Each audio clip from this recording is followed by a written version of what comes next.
Ito yung ano mo, yung diamond na binigay mo. Pag pupunta dito sa hanggang diamond, ito yung diamond, diamond. Pag pupunta dyan yung ilaw, ibig sabihin diamond.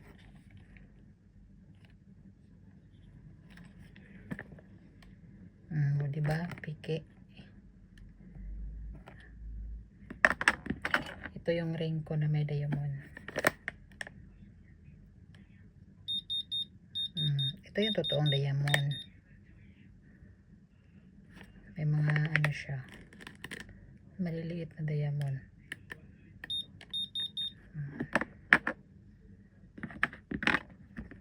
Tapos ito pure diamond din to.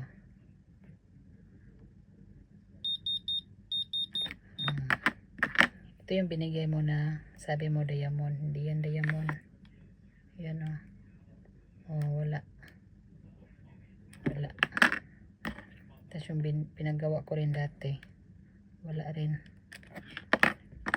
Ito pure diamond yan.